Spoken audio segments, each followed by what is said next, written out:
그래서 거기 317페이지 요거는 외울 겁니다. 요거 시험 문제에 종종 나오는데요. 소득세, 납세 의무 보시면 납세 의무자에 두 가지가 있어요. 거주자하고 뭐라고 있으시죠? 비거주자. 요거 외울 겁니다. 그래서 거주자는 우리나라에 183일 이상 있는 분들을 거주자라고 표현을 하고요. 그 다음에 세법에서는 무제한 납세 의무자라고 해요.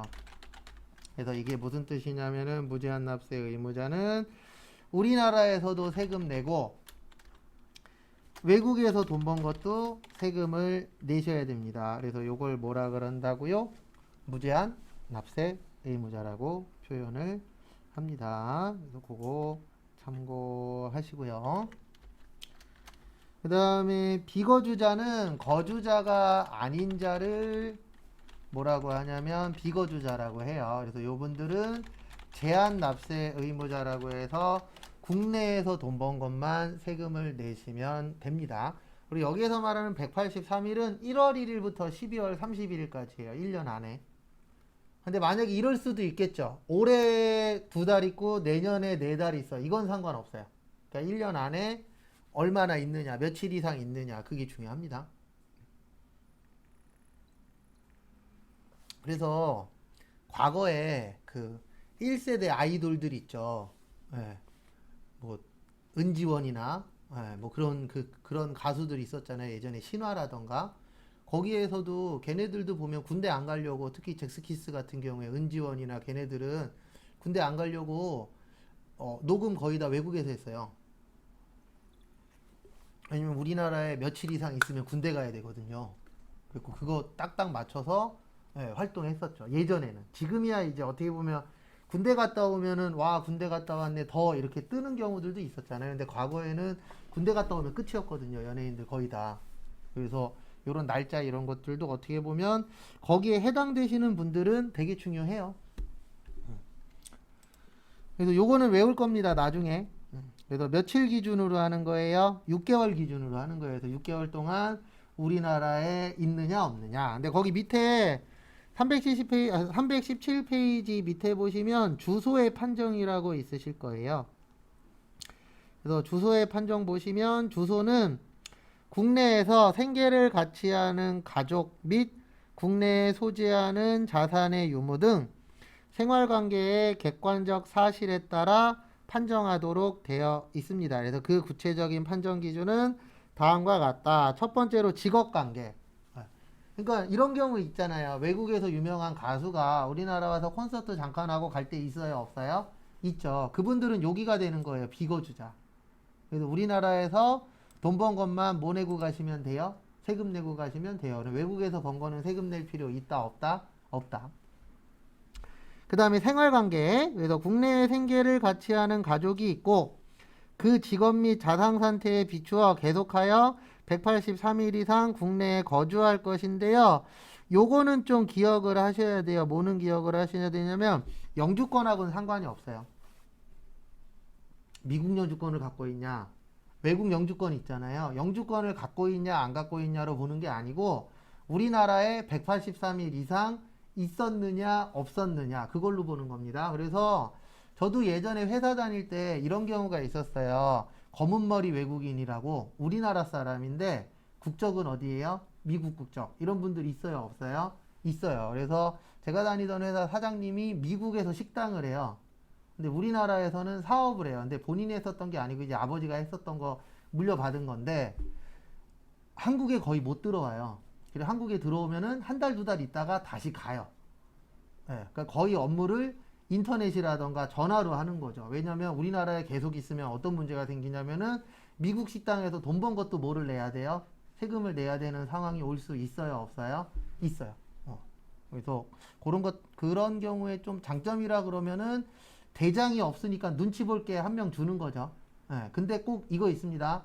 대장이 없으면은 그 밑에 있는 사람이 대장 역할 해요? 안 해요? 하죠. 예, 그런 사람을 잘 만나야 돼요. 예, 저는 잘 만나서 때려친 케이스고, 대판 싸우고. 근데 어떤 사람을 만나느냐도 중요해요. 근데 싸웠었던 이유 중에 하나가 원래 그냥 눈 감고 말아야 되는데 맨날 자요. 근데 사장님도 없으면 사장님실 가서 자면 되잖아요. 근데 꼭 다 보이는 데서 자. 그게 되게 꼴 보기 싫었어요. 지금이었으면 눈 감고 말았을 건데 그때는 이제 20대 중반? 중후반? 네. 그거 되게 꼴 보기 싫었어요. 그리고 붙을 타이밍 와서 한 판 붙었죠 그냥. 지금은 안 그러는데 예전에는 진짜 그랬어요. 그냥 붙을 타이밍 오면 그냥 붙었어요. 내가 잘못했든 잘못 안 했든 되게 뭐라 그래. 그러면 그냥 일단 붙었어요. 근데 그렇게 하면은 안 됩니다. 오래 못 다녀요. 그래서 제가 잘났다라고 이야기하는 게 아니고 안 싸우는 게 가장 뭐한 거예요? 좋은 거예요. 어쩔 수 없어요. 그 다음에 거기 밑에 보시면 외항선언. 그래서 우리 보면은 뭐 선박이라던가 비행기 타시는 분들 있어요? 없어요? 있죠. 네, 그런 경우에는 그 가족이 어디에 있느냐를 중요하게 보는 거예요. 그래서 대부분 스튜어디스나 기장 이런 분들 대부분 가족이 한국에 있죠. 그래서 외국 나가서 생활을 오래 하더라도 그런 분들은 거주자로 봅니다. 그 다음에 다음 페이지. 해외로 파견 나가시는 분들 있어요? 없어요? 있죠. 네, 그래서 이런 분들도 국내 직원으로 봐서 세금 내요? 안 내요? 내요. 그래서 그거 참고하시고. 그다음에 나머지는 필요 없고 319페이지. 이거 외울 거예요. 과세기간. 그래서 과세기간은 1월 1일부터 몇 월 며칠까지요? 12월 31일까지. 근데 시험 문제는 이게 나오는 게 아니고 예외가 나와요. 예외는 딱 두 가지밖에 없어요. 사망하거나 뭐 하셨을 때요? 출국하셨을 때.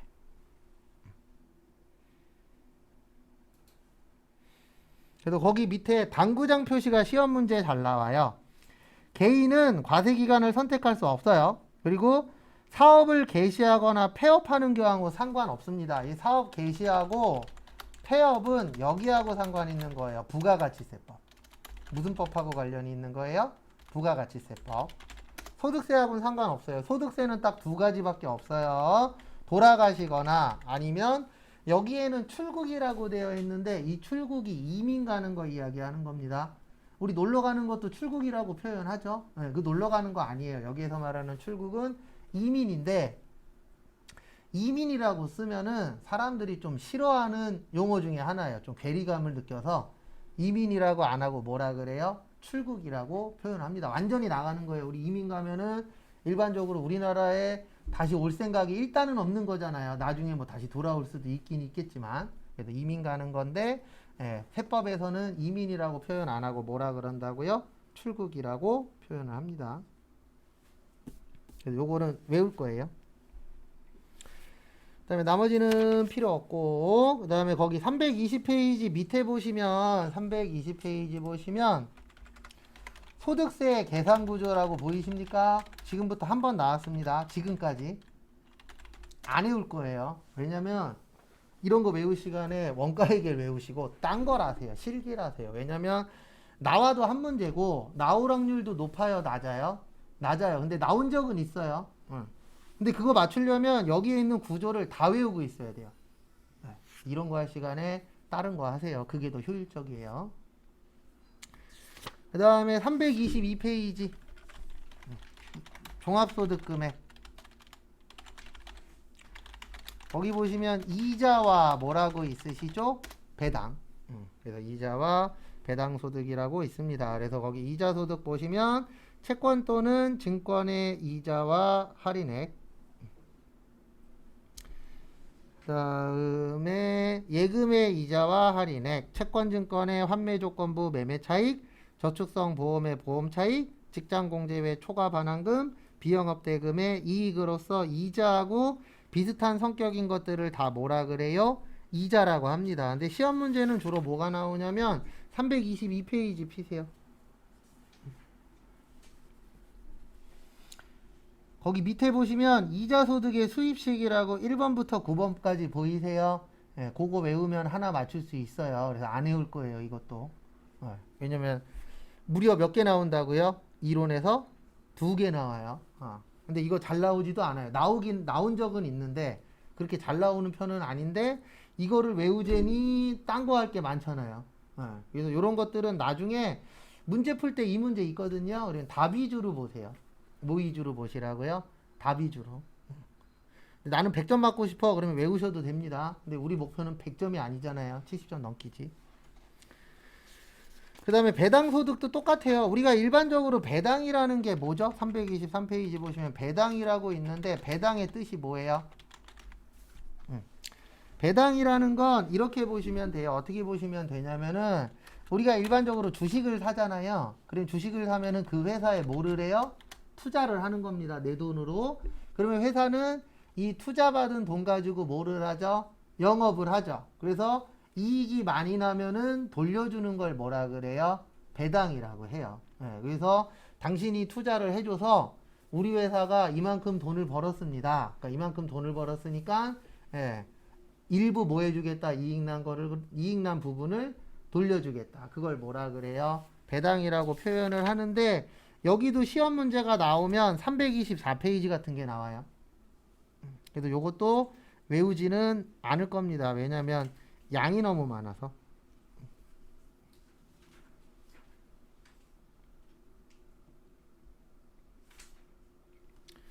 그 다음에 우리가 외울 거는요. 325페이지에 보시면 원천징수 세율이 있어요. 근데 그걸 다 외울 건 아니에요. 그래서 뭐만 외울 거냐면 325페이지 보시면 이자하고 배당은 일반적으로 14%대요. 몇 프로 뛴다고요? 14%. 그 다음에 거기 이익에 보시면 비영업대금의 이익이라고 있어요. 그래서 비영업대금의 이익은 몇 프로 떼요? 25%. 거기 있어요. 325페이지 밑에 박스 보시면. 그래서 이렇게 두 가지만 외울 거예요. 나머지들은 그냥 문제에 맞춰서만 볼 겁니다. 그리고 또 하나 또 보셔야 되는 게 거기 325페이지 제일 밑에 보시면 조건부 분리과세라고 있으세요. 네, 거기에 기준금액이 얼마죠? 2천만 원이죠. 얼마요? 2천만 원. 그것도 외울 거예요. 나중에 2천만 원. 그래서 요번에 저기 코로나 지원금 나왔었잖아요. 그때도 기준금액 중에 하나가 이자 배당 2천만 원이었어요. 근데 이자 배당 2천만 원 있으면 나 같으면 그 돈 안 받을 거예요. 왜냐면 우리 1인당 25만 원 줬자. 이거 2천만 원 받으려면 통장에만 통장에만 10억 이상 있어야 돼요. 10억의 2%가 2천만 원이에요. 맞죠? 그리고 뭐 댓글에 막 이런 거 쓴 사람들 있잖아요. 누군 주고 왜 누군 안 주냐 이런 거 쓴 사람들의 90% 이상은 받는 사람인데 그냥 거기에다가 타이핑 치는 거예요. 그러니까 우리나라는 재밌는 게 제 취미 중에 하나가 댓글 읽기거든요. 근데 요즘에 댓글 못 읽는 것들도 있잖아요. 못 쓰는 데들. 그래서 조금 안타깝긴 한데 댓글 읽다 보면 대부분 다 지하고 상관없는데 거기에서 돈 많은 사람들 대변해 주는 사람들이 있어요? 없어요? 있어요. 변호사인가 봐. 근데 그런 분들이 그렇게 돈 있는 사람들이 거기에서 타이핑 칠 일이 없어요. 왜냐면 그런 사람들 대부분 1분 1초가 다 돈인데. 그래서 저 아는 분들도 보면 돈 진짜 잘 버는 사람 있거든요. 근데 그 사람들은 이런 거 볼 시간도 없어요. 바깥에서 뭐라고 해도 놀러 가고 싶은데 돈이 있는데도 놀러를 못 가요. 왜냐면 자기가 일을 안 하면 그 돈을 못 버니까. 그 정도로 바쁘게 사시는 분들이 그렇게 돈 버는 거지. 실질적으로 저처럼 들어가갖고 네이버 이런 거 보는 사람들은 많이 못 벌어요. 대부분 다. 생각보다. 근데 많이 버시는 분들도 있긴 있지만 소수라고 보시면 돼요. 다수는 아니고. 그래도 2천만 원 외울 거예요. 나중에. 그 다음에 327페이지 사업소득. 저희의 주는 근로소득이에요. 왜냐면 우리 실기에서 두 개 나온다 그랬잖아요. 그 실기에서 두 개가 다 월급 관련된 거예요. 뭐 관련된 거예요? 월급. 그래서 사업소득과 근로소득 여기 보시면 사업소득은 말 그대로 뭐 하는 거예요? 사업하는 겁니다. 그래서 사업하시는 분들이 이제 받는 게 사업소득인데 거기 과세 제외 대상이라고 327페이지에 있을 겁니다. 그래서 농업은 사업소득세 내요, 안 내요? 안 내요. 근데 왜 안 내냐면 아시는 분은 아시겠지만 우리나라에서 농업이나 요런 쪽 중요하죠. 일명 1차 생산물. 근데 그분들한테 세금 많이 내라 그러면 돼요, 안 돼요? 안 되겠죠. 그래서 뭐 이제 어업하시는 분들은 유류비도 유류세도 돌려주고 이런 것들이 있어요, 없어요? 있어요. 그 다음에 전문과학 및 기술 서비스업, 연구 개발업만 뭐가 되는 거예요? 세금 안 내도 됩니다. 왜냐면 연구 개발 중요하잖아요. 새로운 물건을 만드는 게 중요하니까. 그 다음에 교육 서비스업, 그래서 유치원, 초등학교, 중학교, 고등학교 이런 쪽들도 뭐 안 내요? 네, 사업소득세 안 냅니다. 그 다음에 근로자 직업능력 개발법에 따라 사업주가 설치하는 건데 일반적으로 사업주가 설치하기가 쉬울까요? 어려울까요? 어렵겠죠. 네. 저기 있어요. 어디 있냐면 삼성이나 이런 큰 회사들은 자기네 자체 교육원이 있어요? 없어요? 있어요. 그런 거 얘기하는 거예요. 그래서 자체적으로 그 우리 회사 직원들을 교육할 수 있으면 그 부분에 대해서는 세금 안 떼겠다.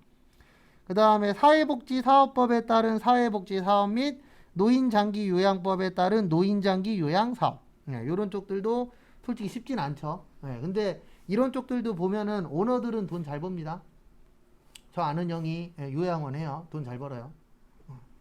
직원들이 힘들 뿐이지. 어딜 가나 돈 버는 사람 있어요? 없어요? 있어요. 다 못 벌진 않습니다. 그 안에서도 돈 버시는 분들이 있어요. 그 다음에 그 밑에 보시면 연예인 등의 전속계약금 있죠? 전속계약금도 사업소득이에요. 무슨 소득이라고요? 사업소득으로 봅니다.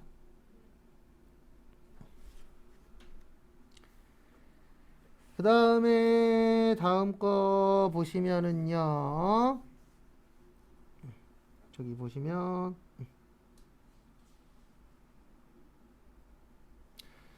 부동산업 및 임대업 보시면 저기에다 밑줄 좀 치세요. 파란 글씨로 되어 있는데 다만 지역권 지상권을 대여함으로써 발생하는 소득도 사업소득인데 공익사업은 무슨 소득으로 본다라고 되어 있죠? 기타 소득. 근데 우리는 그냥 이렇게 외울 거예요. 어떻게 외울 거냐면 끝에가 권으로 끝나면 기타 소득이에요. 시험 문제 나오는 거에 90% 이상. 그래서 끝에가 뭘로 끝나면은요? 권으로 끝나면 무슨 소득이다? 기타 소득. 근데 원래는 이렇게 외우면 안 되는데 저희 시험은 그렇게 많이 안 나오니까 이렇게 기억하셔도 문제 푸시는 데는 지장이 없으세요.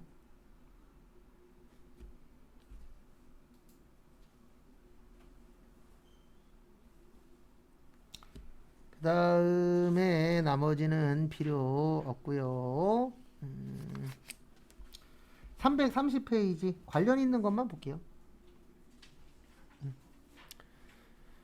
330페이지 보시면 적어 있어요. 가운데쯤에 보시면 수익금액 곱하기 3%.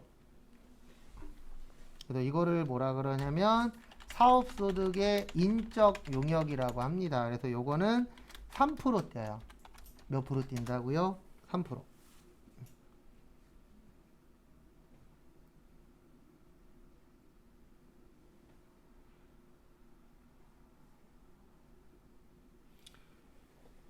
그래서 3%가 어디에서 많이 쓰이냐면은요, 저쪽에서 많이 쓰여요. 어느 쪽에서 많이 쓰이냐면은, 저기, 프리랜서. 그래서 여러분들 나중에 취업했는데, 이렇게 얘기할 수도 있어요. 어떻게 얘기할 수도 있냐면, 4대 보험 안 되고요, 3% 뛸 거예요. 그러면은, 프리랜서라고 보시면 됩니다. 왜냐면 일반적으로 정규직은 뭐 들어주죠? 4대 보험 다 들어주죠. 근데 국가에서도 계속 변화를 주고 있어요. 그래서 나중 되면 프리랜서들도 대부분 다 4대 보험에 가입이 될 겁니다. 근데 왜 그러냐면은 저것 때문에 그래요. 실업급여 받을 수 있게 해주려고. 그래서 앞으로 저거 뭐지? 배달하시는 분 있죠? 저도 이거 뉴스에서 들었는데 이제 배달하시는 분들 관련돼서 내년에 좀 많이 바뀔 거래요. 그 중에 하나가 그 배달하시는 분들 지금은 세금 거의 안 내거든요. 자진신고가 아닌지라. 그래서 국가에서 세금 거두시려고 업체들한테 데이터 다 뺏어온대요. 업체들이 누구 얼마 했고 누구 얼마 했고 알아요 몰라요? 알죠? 네, 그 데이터를 이제 국가한테 신고하도록 되어 있대요. 그래서 지금 보면은 원래 공무원 투잡 안 되잖아요.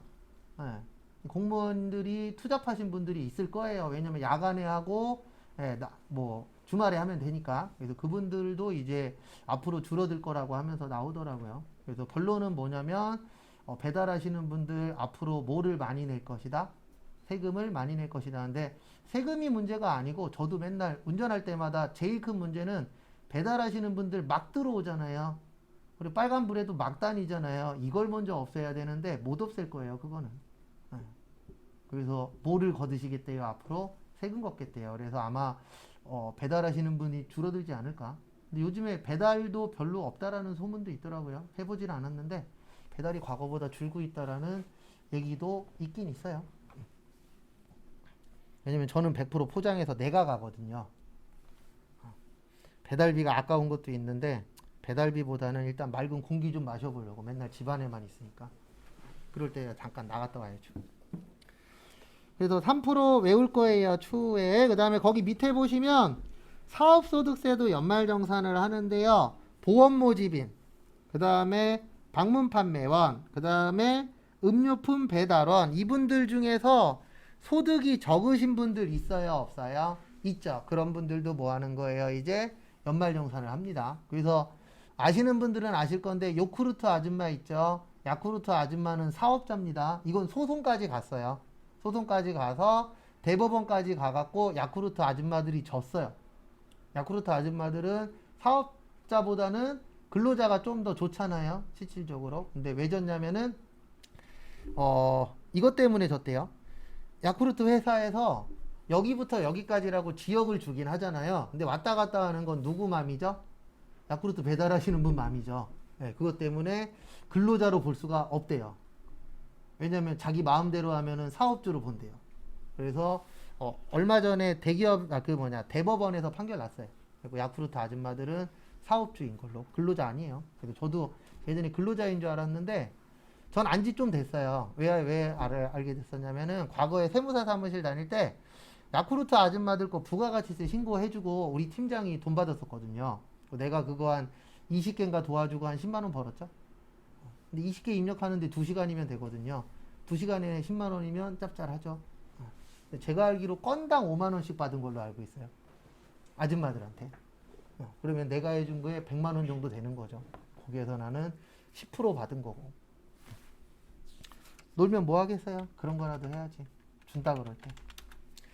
그 다음에 331페이지 여기부터가 우리 시험하고 좀 관련성이 높습니다. 그래서 근로소득 그러면 말 그대로 뭐 받는 거예요? 근로하고 돈 받는 겁니다. 그래서 거기에서 볼 거는 특별히 없어요. 거기에서 볼 거는 없고 어디로 오시냐면 332페이지.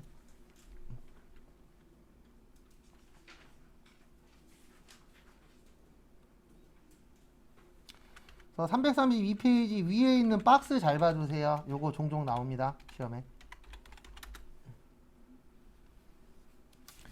이게 이제 다른 거 관련된 게 아니고 우리 집 중요하잖아요. 그래서 집 관련된 거예요. 332페이지 제일 위에 보시면 첫 번째로 주택구입자금의 대여 이익이라고 있어요? 없어요? 있죠. 그래서 여러분들 중에 좋은 회사 가시면 회사에서 집 산다 그러면 무이자로 돈 빌려주는 회사들 있어요? 없어요?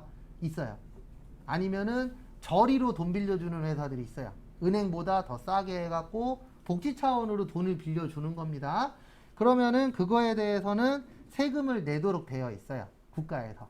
왜냐면 이거는 내가 그 회사를 담임으로 해서 이익을 보는 거잖아요. 그래서 이런 부분과 관련돼서는 세금을 내도록 되어 있고요. 시험 문제는 그 밑에 있는 사택 제공이 많이 나와요. 우리 인천은 그나마 좀 덜한데 지방으로 내려가서 일을 하려면 가장 큰 문제 중에 하나가 주거 문제가 있잖아요. 그래서 대부분 지방에 어느 정도 규모 되는 회사들은 사택 제공을 해요. 아니면 기숙사를 제공을 하던가. 그러면 그럴 경우에 출자 임원들 있죠. 출자 임원이 이제 주식 갖고 계신 분들, 네, 그런 분들은 세금을 내도록 되어 있어요. 그래서 만약에 내가 사장이야. 근데 회사 돈으로 집을 얻었어. 그러면 그거에 대해서는 뭐를 내셔야 돼요? 세금을 내셔야 돼요. 근데 사장님 말고 직원들 있죠. 직원들은 세금 안 내도 돼요. 왜냐면 회사에서 그런 걸 제공을 해야만 지방으로 그나마 내려갈 수 있어요? 없어요? 있겠죠. 근데 아무것도 없어. 그러면 갈 확률은 올라가요? 떨어져요? 떨어지죠. 그래서 밑으로 내려가면 내려갈수록 이런 혜택들은 좀 더 어때요? 많습니다.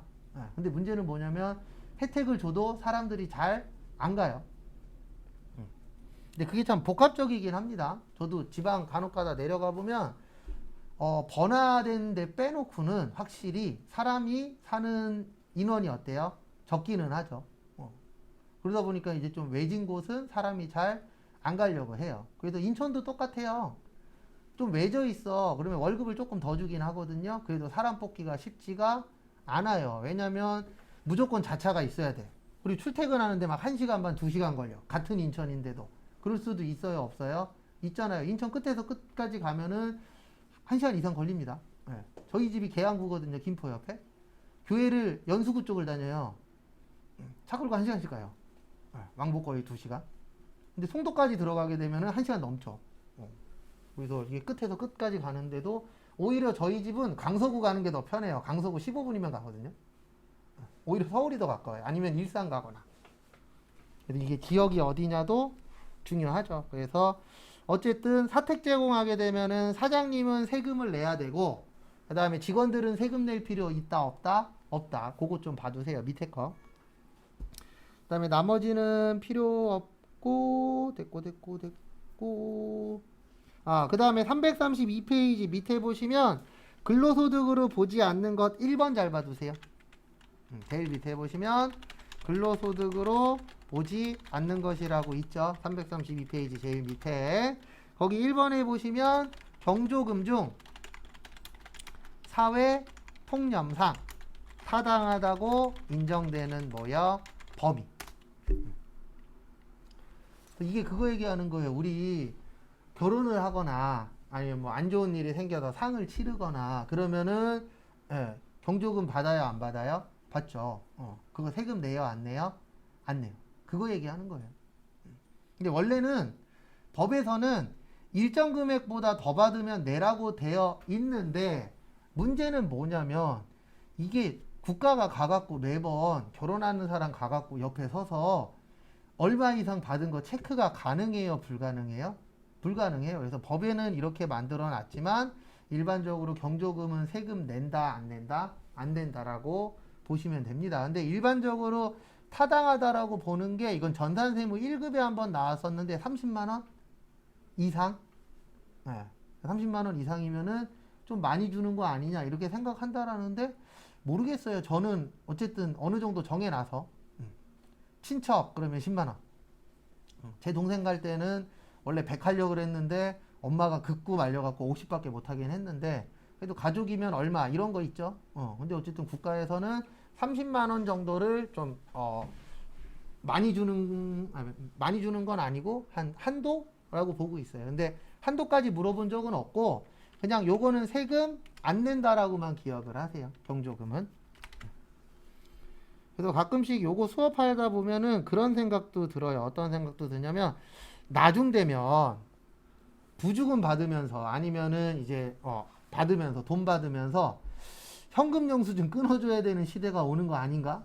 네, 그러진 않겠지만 왜냐면 이건 그렇게 되면 말이 많을 수가 있잖아요. 그래서 그렇게 되진 않겠지만 왠지 그렇게 될 수도 있지 않을까라는 생각도 들더라고요. 그 다음에 333페이지 여기부터는 이제 실기하고 연관이 있어요. 거기에서 동그라미 4번 잘 봐두세요. 자가운전 보조금. 요거는 진짜 잘 나옵니다. 실기 파트에. 그래서 자가운전 보조금은 전제 조건이 있어요. 자차를 회사 업무에 쓰셔야 됩니다. 그 다음에 공동명의 가능해요. 그래서 이런 건 안 돼요. 출퇴근용은 안 돼요. 법에서. 법에서는 꼭 어디에 써야 된대요? 회사 업무에 쓰면은 인정을 해주겠다. 근데 금액이 얼마냐면 20만원 빼줘요. 얼마 빼준다고요? 20만원.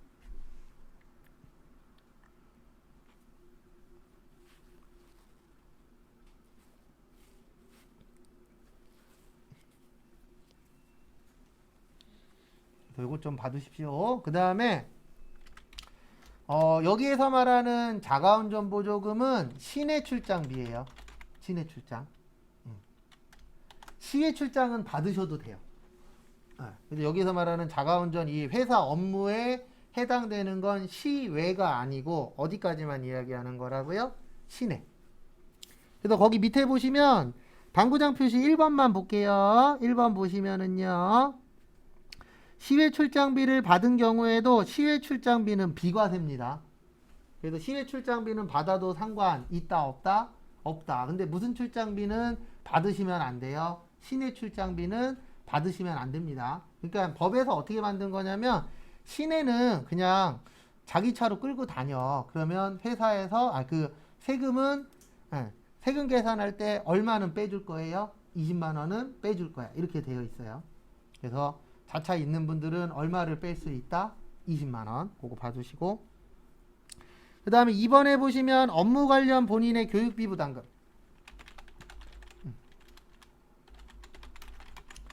여러분들이 지금 교육받고 계시죠? 근데 이 교육으로 끝나면 참 좋을 텐데 요즘엔 교육에 끝이 없잖아요. 그래서 무슨 교육이라고도 해요? 평생 교육이라고도 표현을 하죠, 우리가. 그래서 어쨌든 교육을 받아야 되는데요. 문제는 뭐냐면 교육을 받을 때 이제 회사 다니면서 교육받는 경우도 있을 수 있겠죠. 그래서 이런 규정들이 있는 거예요. 1번 보시면 업무와 관련 있는 교육 훈련이 것. 그 다음에 두 번째 보시면 회사에 정해진 뭐가 있어야 돼요? 지급 기준이 있어야 된다. 그 다음에 세 번째 보시면 이거는 좀 특수한 케이스인데 교육 훈련 기간이 몇 개월이 넘으면은요 6개월이 넘으면 아예 이런 것까지 정해야 돼요. 해당 교육 기간을 뭐해서요? 초과해서 근무하지 아니하는 때에는 지급받은 금액을 뭐 할 것이요? 반납할 것. 이거 왜 나왔냐면 과거에 실제 이런 일이 있었어요. 어느 패션 회사에서 디자이너 하나를 돈 들여갖고 파리로 보냈어요. 한 2년 정도? 그리고 얘를 키워서 뭐 하겠다? 우리 회사를 발전시키겠다. 그래갖고 2년 동안 지원을 했죠. 근데 얘가 파리에서 이제 돌아왔어요. 교육을 다 받고 파리에서 돌아왔는데 그 다음날 출근을 다른 회사로 했어요. 이거 실제 있었던 일이에요. 네. 근데 이것도 약하기는 해요. 왜냐면 만약에 2년 동안 2억이 들었어. 그러면 그 상대방 회사가 2억 주고 그 사람 스카우트 해버리면 되잖아요. 맞죠? 왜냐면 2년이라는 기간 동안에 2억이 들어가긴 했지만 그 2억만 주고 땡이면은 2억 주고 이 사람을 데리고 가는 게 훨씬 더 뭐예요? 이익이겠죠. 근데 법에서는 일단 안전장치라 그래서 요렇게는 되어 있어요. 그래서 너무 긴 기간 동안에 교육을 받을 경우에는 계약서를 쓰는 거죠. 네, 너 교육 2년 받으면 2년 동안은 우리 회사를 뭐 해야 된다? 다녀야 된다. 만약에 안 다니면은 지금까지 지원된 거 다 뭐 해야 된다? 내야 된다. 그러면 상대방 회사가 스카우트 갈 때 내준다라고 할 수도 있어요? 없어요? 있어요. 그래서 이런 건 좀 약해요. 제가 봤을 때는 이런 건 좀 세게 해도 돼요. 5배. 위약금을 몇 배요? 5배. 그러면 쉽게 해요? 못해요? 못하죠. 왜냐면 5배면은 꽤 큰 금액이잖아요. 그 다음에 3번도 별표 3개. 식사 또는 식대. 요것도 좀 변해야 되지 않을까. 왜냐면 한 달에 10만 원이거든요. 식사 또는 식대 한 달에 얼마라고요? 10만 원이에요. 10만 원인데 10만 원이면 우리가 평균 20일 일하잖아요. 그러면 20일이면 하루에 얼마예요? 5천 원이에요. 5천 원짜리 갖고 사 먹을 수 있는 게 거의 없어요. 진짜 싼 거 파는데 아닌 이상은. 요즘 도시락도 4,300원, 4,500원 하잖아요. 좀 비싼 건 5천 원 넘는 것들도 있고. 그래서 이건 좀 변화가 돼야 되지 않을까. 근데 조만간은 못 바꿔요. 왜냐면 코로나 때문에 국가에서 돈 나간 게 많잖아요. 그러면 쉽게 뭔가를 깎아주겠다, 안 받겠다 이런 행동을 할 수가 없어요. 그리고 여기에서 중요한 거는 10만 원인데 음식물을 별도로 제공받지 않은 경우. 그러니까 이게 뭐냐면 회사 가시면 회사 구내식당 있는 곳들 있어요? 없어요? 있죠. 그런 데들은 10만 원을 주더라도 10만 원은 과세가 되는 거예요. 왜냐면 요게 비과세거든요. 음식물을 별도로 받으면 음식물 제공받은 거에 대해서는 세금을 낼 필요가 없다. 근데 이런 회사도 있잖아요. 음식물도 주고 돈도 줘. 그러면 그 돈 받는 거에 대해서는 뭐를 내셔야 돼요? 세금을 내셔야 돼요. 왜냐면 이건 어쩔 수 없습니다. 왜냐면 모든 회사가 다 그렇게 복지가 좋은 건 아니잖아요. 그래서 어떤 회사는 돈만 주고 어떤 회사는 식당만 제공하고 이런 것들도 비일비재하죠. 근데 식당 맛이 어느 정도 괜찮으면 저는 이게 더 좋은 것 같아요. 음식물을 별도로 제공하는 거. 왜냐면 회사 생활 해보신 분들 아시겠지만 점심 때 뭐 먹냐도 스트레스예요. 어떨 때는. 그래서 우리 직장 상사가 좋아하는 거 많이 먹게 되죠. 네. 그리고 저는 한번 다녔을 때 우리 식당이 너무 맛이 없어요. 그래갖고 일주일에 두세 번은 나가서 사 먹었어요. 그리고 이제 들어오면 맨날 혼나는 거죠. 왜냐면 빨리 들어와요, 천천히 들어와요? 천천히 들어오죠. 막 시간 늦게 가갖고 막 혼나기도 하고. 그래서 요거 좀 봐두십시오. 한 달에 얼마요? 10만 원. 그 다음에 334페이지도 잘 나와요. 첫 번째 거. 월 10만 원 이하의 출산 보육비인데요.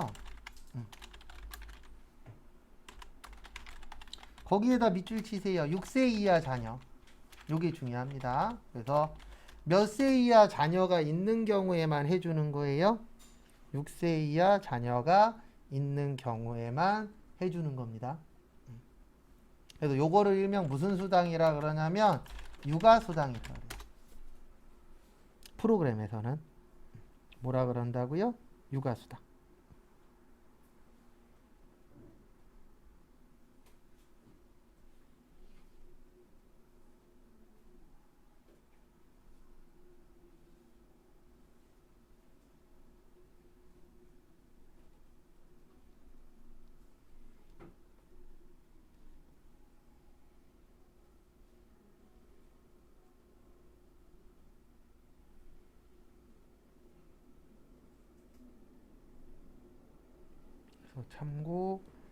참고하시고요.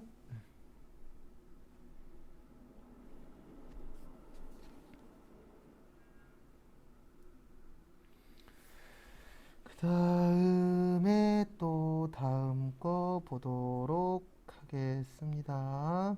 다음 거 보시면은요. 국외근로소득에 보시면 뭐 저희 시험에 거의 안 나오긴 하지만 만약에 나온다 그러면 3번이 나올 확률이 좀 있어요. 네. 원양어선은 300만 원 빼주고 한 달에 힘든 일이니까. 그 다음에 나머지 외국에서 일하시면은 한 달에 얼마 빼줘요? 100만 원. 그건 아직까지 나온 적은 없습니다. 7번은 외우실 필요는 없어요. 이건 프로그램 안에 다 있습니다. 그래서 외우실 필요는 없어요. 그래서 같이 한번 보시면은요. 같이 한번 보시면 요거는 이제 생산직 근로자만 됩니다. 그래서 우리 야근 수당 받는 곳도 있어요, 없어요? 있죠. 근데 사무직은 대부분 야근 수당이 있어요, 없어요? 없죠. 네, 왜 없냐면은 아시는 분들은 아실 건데 우리나라는 이거 바뀌어야 되는 악법 중에 하나예요. 대부분 사무직은 포괄임금 제도예요. 포괄임금 제도가 뭐냐면 이미 월급 계산을 할 때 너는 야간을 이 정도 일할 거야. 그래서 그것까지 포함해서 만든 임금 제도를 뭐라 그래요? 포괄임금 제도라고 해요. 그래서 대부분 사무직은 포괄임금 제도가 아직 많아요. 그러다 보니까 야근을 해도 수당 나와요, 안 나와요? 안 나와요. 근데 주는 데들도 있어요. 주는 데는 포괄임금 제도가 아닌 거라고 생각하시면 되고, 그러니까 처음에 면접 볼 때 아니면 면접 다 끝나고 이제 나중에 채용돼서 계약서 쓸 때 한번 물어보세요. 이렇게 야근하면 야근 수당 주시나요? 근데 안 물어보는 게 좋긴 합니다. 안 좋아하니까. 네, 근데 대부분 줘요, 안 줘요? 안 줘요. 그러면 요거라고 보시면 돼요. 무슨 임금제도요? 포괄임금제도. 그래서 사무직은 아니고 무슨 직이라고 써 있는 거예요? 생산직. 대부분 생산직은 야근 수당 나와요, 안 나와요? 나와요. 그래서 생산직인 경우에 월정의 급여라고 있죠. 요 월정의 급여는 요거라고 생각하시면 돼요. 기본급. 근데 기본급이라고 안 나오고 월정액 이라고 나옵니다.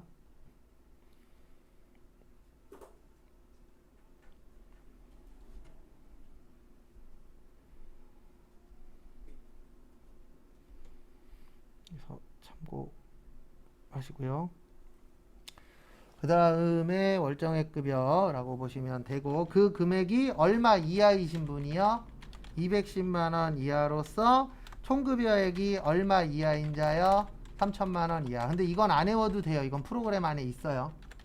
그래서 이건 쪽지 시험도 안 보고 안 외울 겁니다. 3천만 원 이하인 근로자. 요분들은 야간 근로수당에 대해서 빼주시는데 거기 제일 밑에 보시면 연간 얼마 빼준다라고 되어 있으세요?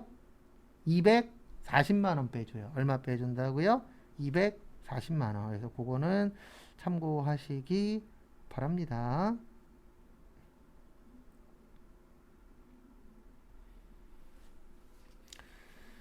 그 다음에 저기 335페이지 보시면 거기 가운데쯤에 보시면 공제액이라고 있는데 하나만 외울 거예요. 500만 원 이하라고 있을 거예요. 거기 박스에 보시면 얼마 이하요? 500만 원 이하. 원래는 다 외워야 되는데 다행히도 저희 시험은 다 외우는 게 안 나와요.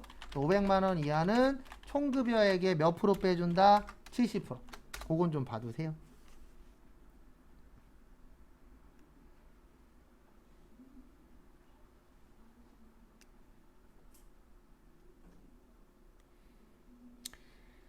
그 다음에 바로 밑에 보시면 일용근로자는 일당 얼마까지 비과세예요? 15만원. 그래서 일용근로자분들은 일당 15만원까지는 세금 낸다, 안 낸다? 안 냅니다. 그래서 제가 알기로 지금 건설 일용근로자분이 한 13만원 전후 받는다라고 해요. 13만원에서 15만원? 뭐 규모에 따라서 약간 다르긴 하는데 그 정도 받는다라고 하더라고요. 13만원에서 15만원 정도? 그러면 15만원보다 작으신 분은 세금 낼 필요 있다 없다? 없다. 그래서 일당 받으면 끝이라고 봐주시면 됩니다.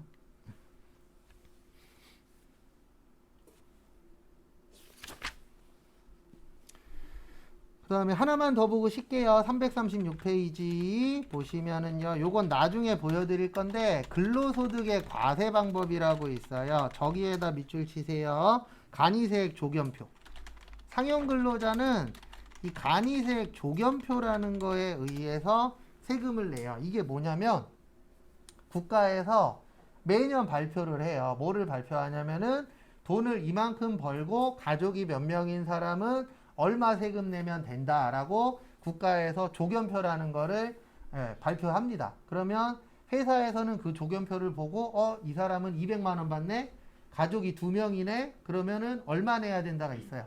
거기에 맞춰서 세금 납부를 하시면 되는데 요건 제가 나중에 볼 줄 알 때 되면 그때 한번 제가 설명을 드릴게요. 그래서 조견표에 의해서 내는 거고 그 다음에 일용근로자는 원천징수하면 더 이상 낼 게 있다 없다? 없다. 그래서 거기 종결이라고 써 있고요. 그 다음에 상용근로자는 2월 달에 뭐를 하셔야 된다고요?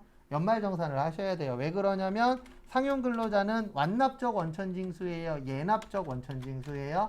예납적 원천징수예요. 이 금액은 정확한 금액이다, 부정확한 금액이다? 부정확한 금액이에요. 그냥 국가에서 평균치로 만드는 거예요. 그래서 200만 원 버는 사람이 가족이 2명이면 매달 요 정도 내면은 나중에 세금을 내더라도 조금만 내면 된다. 아니면은 조금만 뭐 하면 된다? 돌려받으면 된다라고 해서 그 값을 만들어 놓은 엑셀 표가 있어요. 그걸 뭐라 그런다고요? 간이세액 조견표. 그래서 그 조견표에 의해서 내신다라고 보시면 되고요. 잠깐 쉬었다가 4시에 338페이지부터 볼게요.